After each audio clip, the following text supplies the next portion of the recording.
నాకు ఈ బండి తెగ నచ్చేసింది అబ్బాయి. ఇది 1,66,000 ఎక్స్ షోరూమ్ ప్రైస్ లో దొరికే సింపుల్ 1 బండి. ఇది ఎకో మోడ్ లో ఫుల్ ఛార్జ్ లో 190 కిలోమీటర్ల రేంజ్ క్లెయిమ్ చేస్తుంది డాష్ బోర్డ్ మీద. దీంట్లో హై పెర్ఫార్మెన్స్ మోడ్ పేరు సానిక్ మోడ్. దాంట్లో 105 kmph టాప్ స్పీడ్, ఇంకా 0 to 40 kmph స్పీడ్ దాకా కేవలం 2.77 సెకండ్స్ లో చేరుకుంటుంది అని కంపెనీ క్లెయిమ్ చేస్తుంది. అంటే సుమారుగా ఏథర్ ఏపెక్స్ కంటే 40% ఫాస్టర్. అండ్ సుమారుగా ఓలా S1 Pro లో ఉండే యాక్సిలరేషన్ అంతా సమానం. చాలా చాలా స్ట్రాంగ్ యాక్సిలరేషన్. కానీ సానిక్ మోడ్ నిజంగా రేంజ్ ఎంత వస్తుంది. ఇంకా దాంతో పాటుగా హై పెర్ఫార్మెన్స్ మోడ్ లో టాప్ స్పీడ్ లో కాన్స్టెంట్ గా నడుపుతూ వెళ్తే బ్యాటరీ వేడెక్కుతుంది, స్కూటర్ మోటార్ వేడెక్కుతుంది. వేడెక్కిన తర్వాత బండి బిహేవియర్ ఎలా ఉంటుంది, రోడ్డు మధ్యలో బండి ఆగిపోతుందా లేకపోతే ఇంకేమైనా అవుతుందా, ఇవాళ ట్రై చేసి చూద్దాం. ఇంకా 8 లేదా 10 కిలోమీటర్లలో మనం హైవే చేరుకునేస్తాం. చేరుకున్న వెంటనే హై పర్ఫార్మెన్స్ మోడ్లో ఫుల్ యాక్సిలేట్ చేసి కుమ్మేద్దాం ఇవాళ. ఇప్పటిదాకా మనం 5 కిలోమీటర్లు నడిపాం. 5 కిలోమీటర్ల తర్వాత కూడా ఛార్జ్ ఇంకా 100% ఉంది. ఈ ప్రకారంగా చూసుకుంటే మనకి 90 కిలోమీటర్ల కంటే రేంజ్ ఎక్కువే వచ్చేలా ఉంది. చాలా ఎక్సైటింగ్గా ఉంది. రైడ్ మొదలెట్టిన కాసేపటికే నేను బాగా ఎంజాయ్ చేసేది ఏంటో తెలుసా, దీని యాక్సిలరేటర్ క్యాలిబ్రేషన్. ఇప్పుడు మనం సానిక్ మోడ్ అంటే దీని హై పర్ఫార్మెన్స్ మోడ్లో ఉన్నాం. ఎప్పుడు కూడా హై పర్ఫార్మెన్స్ మోడ్లో యాక్సిలరేషన్ చాలా స్లిప్పరీగా ఉంటుంది. అంటే కొద్దిగా తిప్పిన వెంటనే చాలా స్ట్రాంగ్, చాలా జర్కీ యాక్సిలరేషన్ ఇస్తుంది ప్రతి బండి. దీంట్లో స్ట్రాంగ్ యాక్సిలరేషన్ ఉంది లేదని అనట్లా, కానీ స్ట్రాంగ్ ఉంటూనే కంఫర్టబుల్గా ఉంది, స్మూత్గా ఉంది. ఇటువంటి యాక్సిలరేషన్ ట్రాఫిక్ జామ్లో కూడా మీరు సానిక్ మోడ్లో డ్రైవ్ చేయొచ్చు అనే ఒక నమ్మకం ఇచ్చే, ఒక కంఫర్ట్ ఇచ్చే వంటి యాక్సిలరేషన్ ఇది. నాకైతే చాలా బాగా నచ్చింది. ఒకవేళ మీరు ట్రాఫిక్లో ఒక 30 లేదా 35 kmph స్పీడ్లో చాలా కంట్రోల్గా వెళ్ళాలి అనుకున్నా కూడా ఈ సానిక్ మోడ్లో చాలా కంఫర్టబుల్గా డ్రైవ్ చేయొచ్చు. ఓలా S1 Air, S1 Proలో నాకు ఆ కంట్రోల్ రావడానికి కనీసం వారం రోజులు పట్టింది. నేను ఆ 2 బండ్లని 2 వారాల దాకా నడిపాను. 2 వారాల్లో వారం తర్వాతనే నాకు ఆ కంట్రోల్ వచ్చింది. కానీ దీంట్లో స్టార్ట్ చేసిన 10-15 నిమిషాలకే నాకు ఆ కంట్రోల్ ఫీల్ అవుతుంది. ఇదే యాక్సిలరేటర్ క్యాలిబ్రేషన్ యొక్క వాల్యూ. ఇప్పుడు ఫైనల్ మనం హైవేకి వచ్చేసాం. పూర్తి ఖాళీ రోడ్, నేరు రోడ్, కుమ్మేద్దాం. ఇప్పుడు రోడ్ మందే. ఇప్పుడు మనం 70లో క్రూజ్ చేస్తున్నాం. రోడ్ కూడా ఖాళీగా ఉంది. వావ్, 82, 85 అదిరిపోయింది అబ్బాయి బండి. ఇప్పుడు ఇది ఫ్లైఓవర్ కాబట్టి నాకు ఎదురుగా చాలా గట్టిగా గాలి వస్తుంది. ఇప్పుడు ఈ ఫ్లైఓవర్ సుమారుగా 11 కిలోమీటర్లు ఉంటుంది. ఇక్కడ గాలి చాలా గట్టిగా ఇస్తుంది. ఇంత గట్టి గాలిలో కూడా మంచి సాలిడ్ రైడ్ ఉంది. ఈ బండి కొంచెం స్ట్రగుల్ అవుతుంది లేదా షేక్ అవుతుంది అనే ఫీలింగ్ ఏమాత్రం లేదు. చాలా solid build quality. And guess what, ఇప్పటిదాకా మనం 11 కిలోమీటర్లు నడిపాం. ఇంకా 97% ఛార్జ్ ఉంది. 97%. చలో యాక్సిలేట్ చేద్దాం. 95, 98, 99, 100. కమాన్ 99, 100. వావ్, 105. వావ్, యాక్సిలరేషన్ అదిరిపోయింది అబ్బాయి. టాప్ స్పీడ్ మనకి 106 వచ్చింది. చాలా చాలా బాగుంది. దీంట్లో ఇంకో మంచి విషయం ఏంటంటే బ్రేక్స్ పట్టుకున్న వెంటనే యాక్సిలరేటర్ కట్ ఆఫ్ అవ్వదు. ఓలా స్కూటర్స్లో అయినట్టుగా బ్రేక్స్ పనిచేస్తాయి, యాక్సిలరేటర్ పనిచేస్తుంది. అంటే దాని అర్థం ఈ బండి కంట్రోల్లోకి తెచ్చుకోవడం, కంట్రోల్లో నడపడం చాలా చక్కగా, స్మూత్గా ఎంజాయ్ చేస్తూ డ్రైవ్ చేయడం చాలా ఈజీ. ఎక్కడ కూడాను ఒక జర్కీ, అన్కంఫర్టబుల్ రైడ్ ఉండదు. ఎక్సెప్ట్ సానిక్ మోడ్లో ఫుల్ థ్రాటిల్ ఇచ్చి ఫుల్ స్పీడ్లో వెళ్తే తప్ప. ఓడియమ్మ, ఛార్జ్ 61%కి రాగానే బండి తానంతటనే సానిక్ మోడ్ నుంచి డాష్ బోర్డ్కి వచ్చేసింది. డ్రైవింగ్ మోడ్ స్విచ్ని ఎంత నొక్కినా ఇది పోవట్లేదు సానిక్ మోడ్కి. డాష్ మోడ్లోనే ఆగిపోయింది. డాష్ మోడ్ నుంచి ఈకో మోడ్కి వెళ్తా ఉంది, రైడ్ మోడ్కి వెళ్తా ఉంది, కానీ సానిక్ మోడ్కి అస్సలు పోవట్లేదు. ఇప్పుడు డాష్ మోడ్లో ఉండే టాప్ స్పీడ్ 90 kmph నుంచి ఒకసారి కోస్టింగ్ రీజనరేషన్ ఎట్లుంటుందో ట్రై చేద్దాం. రెడీ? 3, 2, 1. 1, 2, 3, 28, 29, 30 సెకండ్స్ తర్వాత కూడా ఇంకా బండి 40 kmph స్పీడ్లోనే ఉంది. చాలా సాఫ్ట్వేర్ కోస్టింగ్ రీజనరేషన్ ఇది. ఇప్పుడు డాష్ మోడ్లో టాప్ స్పీడ్ ట్రై చేద్దాం. రెడీ?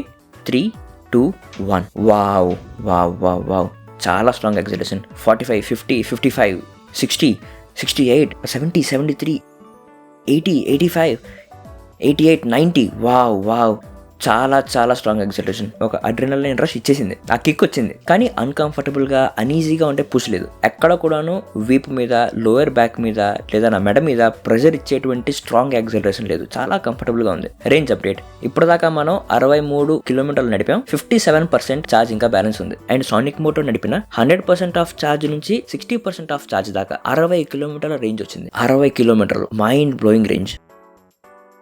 ఓడియమ్మ, ఏమైంది? బండి దానంతటనే ఎకో మోడ్కి వెళ్ళిపోయింది. 2-3 సెకండ్స్ గ్యాప్ లో టాప్ స్పీడ్ నుంచి. డేంజరస్ కదా ఇది. రోడ్డు మధ్యలో అవుతుంది ఇది. యాక్సిలరేషన్ ఆగిపోయింది. స్పీడ్ ఉన్నట్టుండి 80-85 నుంచి 45-48 వెళ్ళిపోయింది. అండ్ బండి ఎకో మోడ్కి వెళ్ళిపోయింది. అంటే అఫ్ కోర్స్ మనం టాప్ స్పీడ్ లో వెళ్తున్నాం. మోటార్ బ్యాటరీ ఖచ్చితంగా వేడెక్కుంటుంది. కానీ ఇది చాలా చాలా స్ట్రాంగ్ బ్రేక్ అయింది. ఇది అదృష్టం బాగుంటే మన వెనక బండ్లు ఏం లేవు. ఒకవేళ ఉంటుంటే ఓకే, ఇప్పుడు సార్ ట్రై చేద్దాం డ్రైవింగ్ మోడ్స్ ఏమైనా మార్చొచ్చామని. లేదు, అస్సలు మారట్లా. ఎకో మోడ్ లోనే ఆగిపోయింది. 100% నుంచి 61% దాకా సానిక్ మోడ్ నుంచి డాష్ మోడ్కి వెళ్ళిపోయింది. ఏమైంది 61 నుంచి 57 రాగానే ఎక్కువ మోడ్కి వెళ్ళిపోయింది. 5 minutes వెయిట్ చేద్దాం, కూల్ డౌన్ అయినాక డాష్ బోర్డ్కి వెళ్ళే ఛాన్స్ ఉంది. సరే ఇప్పుడు ఒక 10 నిమిషాల దాకా మనం ఇక్కడే ఆగాం. ఇప్పుడు ఒకసారి చూద్దాం. రైడ్ అండ్ డాష్ బోర్డ్ దాకా వెళ్తుంది. ఓకే, సానిక్ మోడ్కి అయితే అస్సలు వెళ్ళట్లా. సరే కానీ ఇప్పుడు డాష్ బోర్డ్లోనే వెళ్దాం.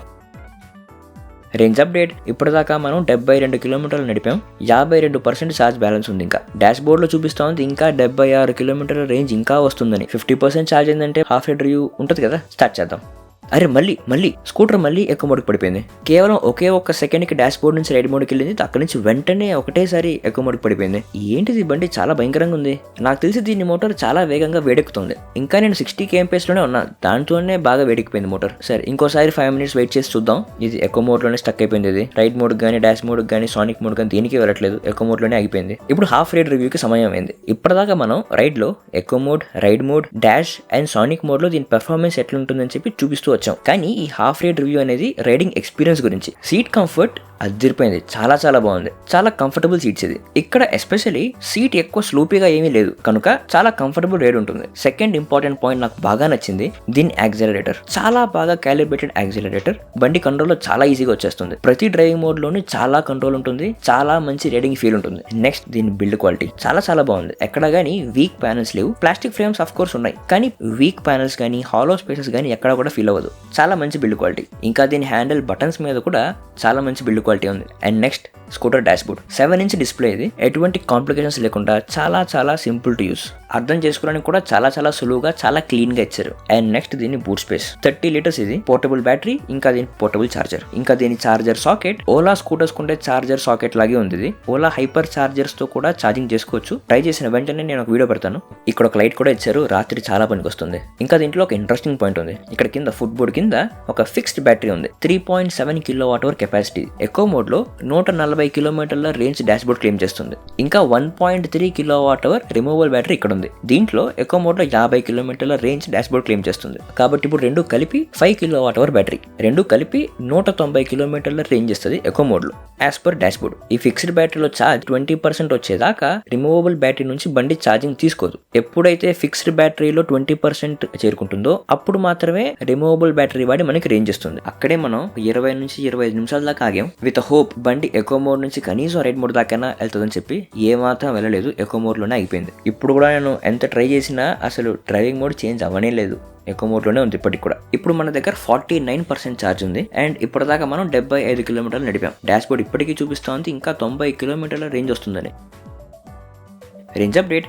ఇప్పటిదాకా మనం 106 కిలోమీటర్లు నడిపాం అండ్ 30% ఆఫ్ ఛార్జ్ ఉంది. ఇంకా ఇక్కడ అప్పుడే రెడ్ ఇండికేటర్ కూడా స్టార్ట్ అయిపోయింది, ఛార్జ్ తక్కువ ఉందని. 50% నుంచి ఇప్పటిదాకా మనం ఎక్కువ మోడ్ లోనే నడుపుతున్నాం. ఇప్పుడు డాష్ బోర్డ్ చూపిస్తోంది 55 కిలోమీటర్లు ఇంకా రావచ్చని. 55 కిలోమీటర్లు, వావ్, చాలా ఎక్కువ రేంజ్ అది. సీట్ కంఫర్ట్ సుమారుగా బానే ఉంది. ఇప్పటిదాకా దగ్గర 4 గంటలు నడిపాం. ఇప్పుడు కొంచెం వీపు దగ్గర కొంచెం ఇబ్బందిగా స్టార్ట్ అయింది. పెయిన్ అని కాదు, కొంచెం ఇబ్బందిగా ఉంది. ఇంకా దీని సస్పెన్షన్ కూడా బాగుంది. ఫ్రంట్ అండ్ బ్యాక్ రెండు కూడాను చాలా సాఫ్ట్ కాదు, చాలా హార్డ్ కాదు, ఎంత కావాలో అంతుంది. ఒకవేళ మీరు 40s and 50 kmph స్పీడ్ లోనే నడిపేవారైతే ఈ సస్పెన్షన్ చాలా కంఫర్టబుల్ గా ఉంటుంది. ఇంకా దీని హ్యాండిల్ బటన్స్ అంటే చాలా సింపుల్ కానీ రెస్పాన్సివ్ బటన్స్. ప్లాస్టిక్ బటన్సే. హీరో విడాలో, ఓలా S1X లో ఉన్నట్టుగా ప్లాస్టిక్ బటన్సే, కానీ నొక్కిన ప్రతిసారి పనిచేస్తుంది. ఇంకా దీని లేఅవుట్ కూడా చాలా బాగుంది. మోటార్ ఆన్ ఆఫ్ అదే, స్కూటర్ స్టార్ట్ చేయడానికి అదే. ఇటుపక్క వచ్చేసి head lamp, dim and dip కోసం కూడా ఇదే. రివర్ ఇండి స్కూటర్ లో ఉన్నట్టుగానే చాలా simple to use interface. River ఇండిలో కూడా ఇటు హెడ్ ల్యాంప్ కి అటు మోటార్ కి ఇటువంటి ఫంక్షనాలిటీ ఉండే స్విచెస్ ఉంటాయి.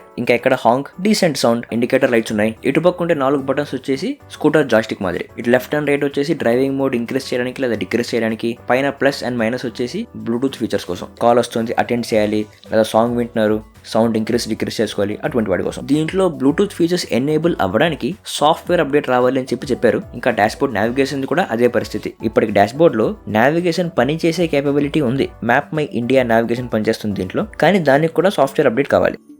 Range update. ఇప్పటిదాకా మనం 128 కిలోమీటర్లు నడిపాం. ఛార్జ్ 20% ఉంది. ఇప్పటికీ మనం ఎక్కువ మోడ్ లోనే వెళ్తున్నాం. చాలా గట్టి ఎండలో కూడా డాష్ బోర్డ్ విజిబిలిటీ బాగుంది. అంటే చాలా బ్రైట్ అని కాదు, కానీ డాష్ బోర్డ్ లో ఉండేది మనకి కనిపిస్తుంది. ఇప్పుడు దీని యాక్సిలరేషన్ చాలా వీక్ అయిపోయింది. ఫుల్ థ్రాటిల్ ఇచ్చినప్పటికి కూడా 15, 18, 20 చాలా మెల్లగా యాక్సిలరేట్ అవుతుంది. 30-35 దాకా మాక్సిమం వెళ్తుంది. ఛార్జ్ 20% కంటే తక్కువైన వెంటనే యాక్సిలరేషన్ చాలా పడిపోయింది. ఓ డియమ్మ, ఛార్జ్ 15% రాగానే బండి ఆగిపోయింది, రోడ్డు మధ్యలో ఆగిపోయింది, స్టార్ట్ అవ్వట్లా. స్టార్ట్ చేద్దామని ఎన్నిసార్లు ట్రై చేసినా ఇక్కడే స్టక్ అయిపోయింది dash board. Simple is restarting. బండి ఉన్నట్టుండి ఆఫ్ అయిపోయింది మొత్తం. Less than 1%. ఇప్పుడే చూపిస్తూ ఉంటుంది 15% ఛార్జ్ ఉందని. ఇక్కడ చూద్దాం, ఛార్జ్ మొత్తం 0 అయిపోయింది. ఇప్పుడే చూపిస్తూ ఉంటుంది 15% ఛార్జ్ ఉంది, 30 కిలోమీటర్ల రేంజ్ వస్తుందని. This is bad. మొత్తానికి సింపుల్ వన్ స్కూటర్లో సానిక్ మోడ్లో లిమిట్స్ టెస్ట్ ఇప్పుడు పూర్తయింది. మొత్తం ఎంత రేంజ్ వచ్చిందో మీకు క్లియర్గా చెప్తా. మనం రైడ్ స్టార్ట్ చేసింది అట్ 100% ఆఫ్ ఛార్జ్. అక్కడి నుంచి 60% దాకా సానిక్ మోడ్లో టాప్ స్పీడ్లోనే క్రూజ్ చేస్తూ వెళ్ళాం. 80లో 90లో 105 దాకా కూడా వెళ్ళాం. ఉన్నట్టుండి 60% దగ్గర స్కూటర్ సానిక్ నుంచి డాష్ మోడ్కి పడిపోయింది. 5 minutes ఆగి చూసినా కూడా స్కూటర్ డాష్ బోర్డ్లోనే ఉండిపోయింది. సరే అని డాష్ బోర్డ్లోనే టాప్ స్పీడ్లో వెళ్తూ ఉన్నాం, 85 and 90 kmph స్పీడ్లో. 55% దగ్గర ఒకసారి, 50% దగ్గర ఒకసారి బండి సడన్గా డాష్ బోర్డ్లో నుంచి ఎక్కువ మోడ్కి పడిపోయింది. 20-30 minutes ఆగి చూసినా కూడా డ్రైవింగ్ మోడ్ చేంజ్ అవ్వలేదు. 50% నుంచి 17% దాకా ఎక్కువ మోడ్లోనే 45-48 kmph స్పీడ్లో క్రూజ్ చేస్తూ వచ్చాం. 17% రాగానే రోడ్డు మధ్యలో బండి సడన్గా ఆగిపోయింది. డాష్ బోర్డ్ ఆగిపోయింది. ఎన్నిసార్లు ఆన్ అండ్ ఆఫ్ చేసినా పని చేయట్లేదు. 2-3 times ఆఫ్ చేసి ఆన్ చేసినాక స్కూటర్ రీస్టార్ట్ మోడ్లోకి వెళ్ళిపోయింది. సింపుల్ ఈజీ రీస్టార్టింగ్ అని చెప్పి స్టార్ట్ అయ్యి రీస్టార్టింగ్ లూప్లో వెళ్ళిపోయింది. కాసేపు తర్వాత డాష్ బోర్డ్ తనే ఆన్ అయ్యి 0% ఛార్జ్, 0 kilometers రేంజ్ లెఫ్ట్ అని చూపించింది. అప్పుడే 2 minutes ముందరే 17% ఛార్జ్ ఉందని, 32 kilometerల రేంజ్ బ్యాలెన్స్ ఉందని చెప్పిన డాష్ బోర్డ్ సడన్గా 0% రేంజ్ అండ్ 0% ఛార్జ్. అక్కడే అటు ఇటు వెతికి 3-pin సాకెట్ పట్టుకొని పోర్టబుల్ ఛార్జర్తో స్కూటర్ని ఛార్జింగ్ పెట్టి చూస్తే 2-3 hours పెట్టినా కూడా స్కూటర్ ఛార్జింగ్ అవ్వట్లేదు. సరే అని సర్వీస్ వాళ్ళకి నేను కాల్ చేసి చెబితే నాకు తెలిసింది ఇటువంటి సమస్య వాళ్ళకి ఇదివరకు రాలేదని. ఇది ఫస్ట్ టైం ఆ ఇష్యూ వచ్చిందని, ఏం చేయాలో వాళ్ళకు కూడా తెలియదని చెప్పారు. బండిని వాళ్ళ దాకా పంపించమని అడిగారు. సర్వీస్ స్టేషన్ స్టాఫ్ వచ్చి బండిని తీసుకెళ్తారు అని చెప్పారు. కానీ వాళ్ళు రావడానికి ఇంకా టైం ఉంది కాబట్టి నేను నా ప్రయత్నాలు చేస్తూ ఉన్నాను. 2-3 hours రిమూవబుల్ బ్యాటరీ పెట్టి తీసి ఉత్త ఫిక్స్డ్ బ్యాటరీని మాత్రమే ఛార్జింగ్ పెట్టి ఎన్ని చేసినా స్కూటర్ ఛార్జింగ్ అవ్వలేదు. తర్వాత రోజు మార్నింగ్ వచ్చి చూడగా ఛార్జింగ్ పెట్టక ముందే స్టార్ట్ చేసిన వెంటనే 0% ఛార్జ్ చూపించిన డాష్ బోర్డ్ 2 kilometers రేంజ్ అని చూపించింది. స్టార్ట్ చేస్తే స్టార్ట్ అయింది, యాక్సిలేటర్ పని చేస్తుంది, బండి నడుస్తుంది. సరే అని చెప్పి ఇప్పుడు ఈసారి బండిని 3 hours నాన్ స్టాప్ ఛార్జింగ్ పెడితే 3 hours తర్వాత 20% ఛార్జ్ అయింది. ఫుల్ ఛార్జ్ అవ్వడానికి 11.5 hours టైం చూపించింది. 11.5 hours రాత్రి కూడా కాదు, హాఫ్ డే. కాసేపు అయినా సర్వీస్ వాళ్ళు వచ్చారు, స్కూటర్ని తీసుకెళ్ళిపోయారు. వాళ్ళ నుంచి అప్డేట్ కోసం నేను వెయిటింగ్. అప్డేట్ వచ్చిన వెంటనే దాని గురించి ఒక క్లియర్ వీడియో మీకు పెడతాను. అప్పుడు దాకా మొత్తం రేంజ్ టెస్ట్లో మనకి 100% నుంచి 17% దాకా sonic mode, dash mode, echo mode అన్నీ కలిపి 137 kilometerల రేంజ్ వచ్చింది. రేంజ్ అయితే అదిరిపోయింది, కానీ సమస్యలే. ఇప్పుడు నెక్స్ట్ వీకెండ్ ఏ బండి మీద రేంజ్ చేసేయాలో మీరు కమెంట్స్లో చెప్పండి.